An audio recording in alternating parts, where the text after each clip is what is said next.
Para mahasiswa dan teman-teman sekalian dimanapun kalian berada, senang rasanya karena di segmen kali ini saya dapat merekomendasikan kembali 5 judul skripsi, khusus pada kesempatan kali ini untuk ilmu hukum. Sebelum judul ini dibuat, saya telah menelusuri studi-studi terdahulu tentang topik di judul ini melalui jurnal, skripsi, dan karya ilmiah lainnya. Dan kesimpulannya adalah penting untuk mengangkat judul-judul ini karena baru dan masih sedikit yang meneliti. Baik, kita langsung bahas satu persatu 5 judul skripsi ini, nanti disertai dengan rumusan masalah tiap-tiap judul.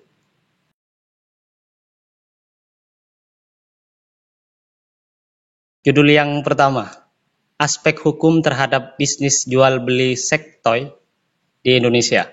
Tentang seks toy, memang tidak ada aturan secara khusus. Tetapi jual beli seks toy dapat dimasukkan ke dalam Undang-Undang Nomor 44 Tahun 2008 tentang pornografi.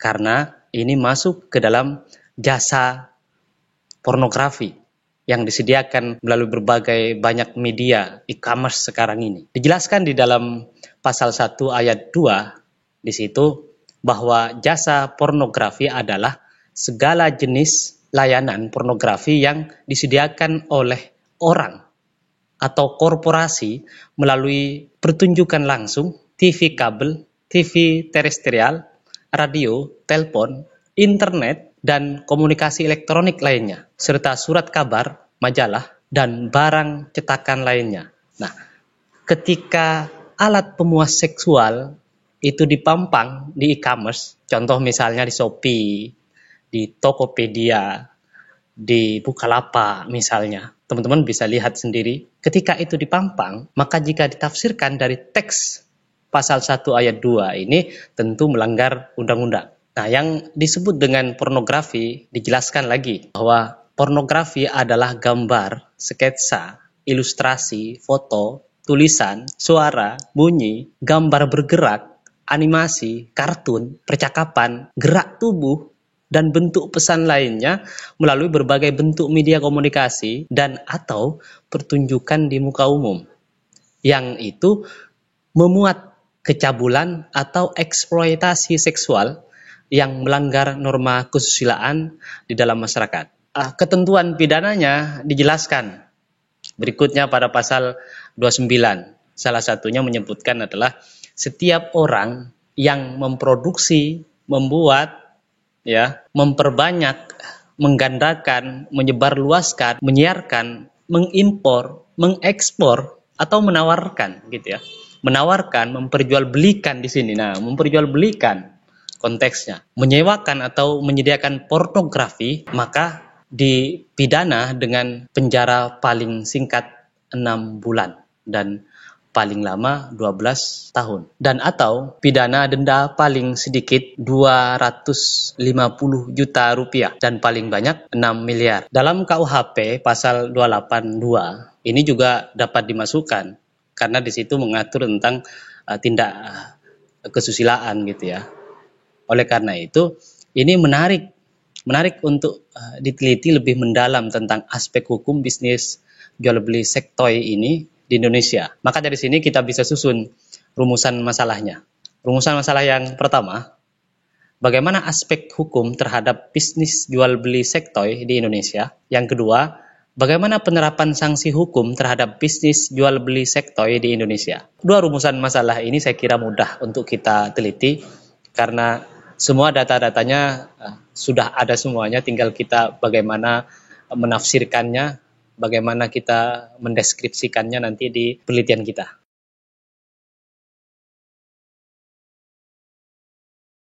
Judul berikutnya, ini judul yang baru, sedang digalakan di seluruh Indonesia, tentang tinjauan keadilan restoratif, penyelesaian tindak pidana ringan melalui pembentukan kampung restoratif justice pada tingkat desa di Indonesia. Salah satu pembaharuan di bidang hukum yang saya sendiri sangat mengapresiasi adalah tentang restoratif justice. Ini salah satu terobosan untuk menyelesaikan permasalahan hukum di bawah dengan membentuk kampung restoratif justice ini. Hal ini diatur dalam peraturan Kejaksaan nomor 15 tahun 2020 tentang penghentian penuntutan berdasarkan keadilan restoratif. Pada pasal 1 ayat 1 disebutkan bahwa keadilan restoratif adalah penyelesaian perkara tindak pidana dengan melibatkan pelaku, korban, keluarga pelaku, atau keluarga korban, dan pihak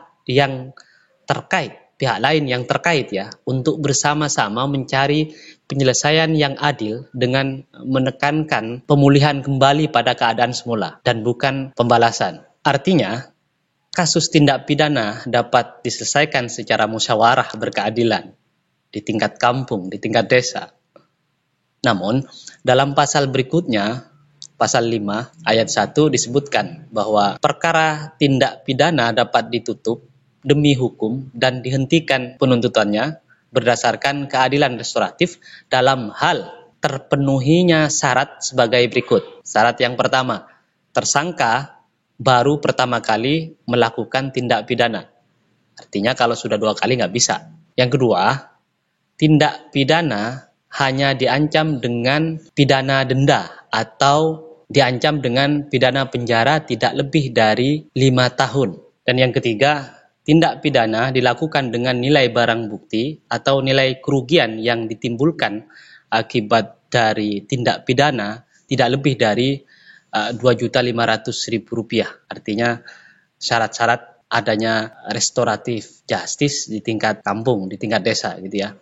Dalam konteks penyelesaian tindak pidana ringan melalui kampung restoratif justice di tingkat desa, yang ini sudah mulai dibentuk ya di Indonesia, kita perlu mengkaji dan meneliti lebih lanjut seperti apakah prinsip dan prosedur keadilan restoratif tersebut. Untuk keperluan penelitian ini, maka kita bisa susun rumusan masalahnya. Yang pertama, bagaimana prinsip keadilan restoratif dalam penyelesaian tindak pidana ringan melalui kampung restoratif justice di tingkat desa. Yang kedua, bagaimana prosedur penerapan keadilan restoratif dalam penyelesaian tindak pidana ringan melalui kampung restoratif justice di tingkat desa?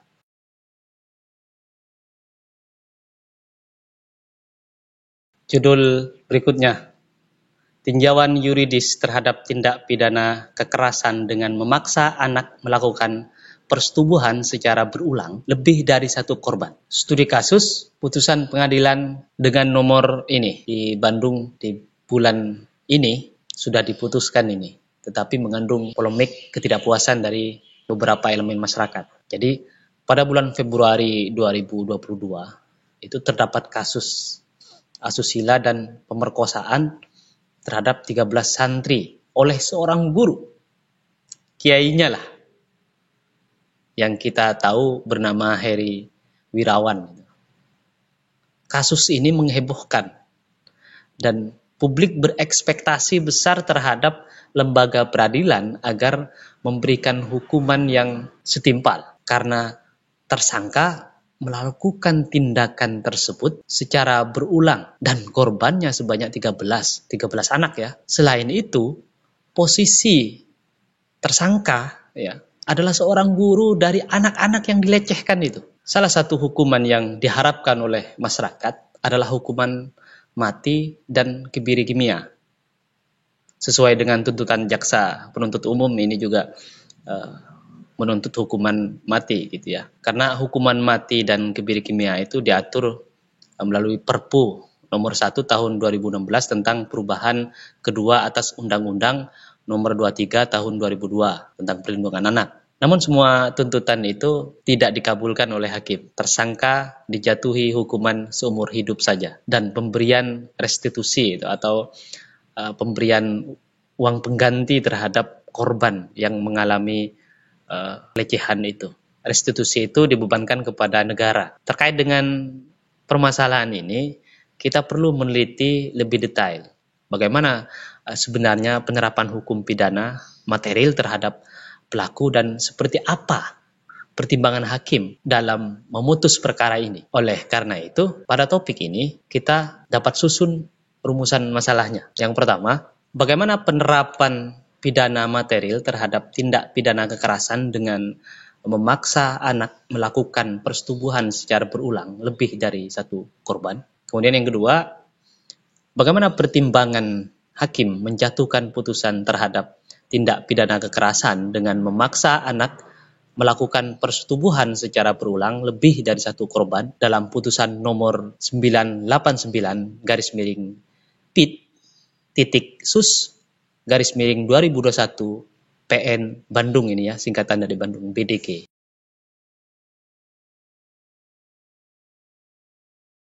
Judul yang keempat, implementasi e-court berdasarkan peraturan Mahkamah Agung nomor 1 tahun 2019 tentang administrasi perkara dan persidangan di pengadilan secara elektronik. E-court ini bagian dari dampak era industri 4.0, di mana segala sesuatu dapat dilakukan melalui sarana internet, ya kan? Maka dalam bidang hukum, dengan tujuan efisiensi dan ketepatan berperkara di pengadilan, maka dikeluarkanlah salah satunya peraturan Mahkamah Agung nomor 1 tahun 2019 tentang administrasi perkara dan persidangan di pengadilan secara elektronik atau kita kenal sebagai e-court ini. Ini sebenarnya pembaharuan atau penyempurnaan dari undang-undang yang sama di tahun 2018. Peraturan ini adalah landasan hukum penyelenggaraan administrasi perkara dan persidangan di pengadilan secara elektronik untuk mendukung terwujudnya tertib administrasi. Implementasi e-court ini juga tidak lepas dari kondisi pandemi ya, di mana masyarakat dibatasi untuk berinteraksi langsung dalam satu tempat. Maka selama pandemi, beberapa menerapkan e-court ini sebagaimana diatur dalam peraturan Mahkamah Agung nomor 1 tahun 2019 ini, yaitu di pengadilan negeri, pengadilan agama, pengadilan militer, dan pengadilan tata usaha negara. Namun, penggunaan sarana internet dalam administrasi perkara dan persidangan, baik masyarakat dan lembaga peradilan perlu waktu adaptasi, kan? Oleh karena itu, kita perlu meneliti implementasinya berdasarkan peraturan Mahkamah Agung nomor 1 tahun 2019 ini. Maka berkaitan dengan masalah ini, jika adik-adik tertarik untuk meneliti ini, nah kita bisa susun rumusan masalahnya. Rumusan masalah yang pertama, bagaimana implementasi e-court dalam lembaga peradilan ini bisa dipilih di mana gitu ya, yang mau diteliti dijadikan objek gitu nanti. Kemudian yang kedua, apakah implementasi e-court pada lembaga peradilan X telah sesuai berdasarkan peraturan Mahkamah Agung nomor 1 tahun 2019 tentang administrasi perkara dan persidangan di pengadilan secara elektronik?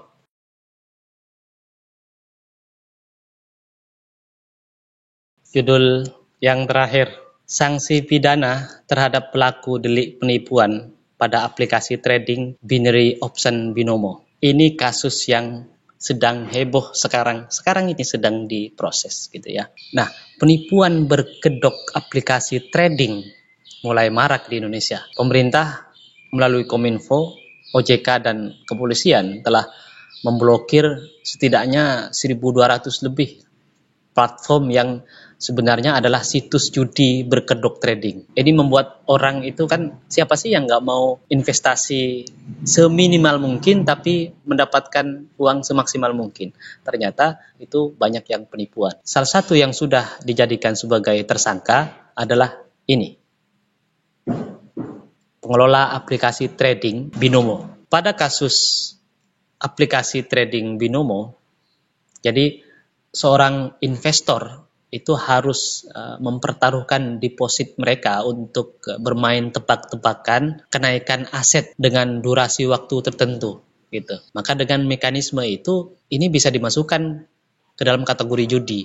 Sebab investor akan untung jika dia benar menebak dan investor akan hangus depositnya atau uangnya jika dia salah menebak. Banyak investor yang tertipu dan melaporkan kasus ini ke kepolisian. Kalau kita lihat berdasarkan keterangan polisi gitu, maka tersangka ini terancam pasal berlapis. Ada tindak pidana judi online, penyebaran berita hoax karena ternyata bukan trading, itu judi gitu ya, masuk ke dalam penipuan atau perbuatan curang, juga masuk tindak pidana pencucian uang. Nah, makanya jika kalian tertarik dengan kasus ini, dengan masalah ini untuk diteliti, silahkan pelajari pasal-pasal tersebut. Karena kasus ini sedang bergulir. Oke, untuk mempermudah dalam melakukan penelitian ini, maka dapat kita susun rumusan masalahnya. Rumusan masalah yang pertama, bagaimana sanksi pidana terhadap pelaku delik penipuan melalui aplikasi trading binary option binomo? Kemudian yang kedua, bagaimana penerapan sanksi pidana terhadap pelaku dengan delik penipuan aplikasi trading binary option binomo ini? Nah, itulah 5 judul skripsi atau karya ilmiah di bidang ilmu hukum yang terbaru sesuai dengan permasalahan-permasalahan hukum di Indonesia. Semoga ini bermanfaat. Tetap semangat. Salam dari saya.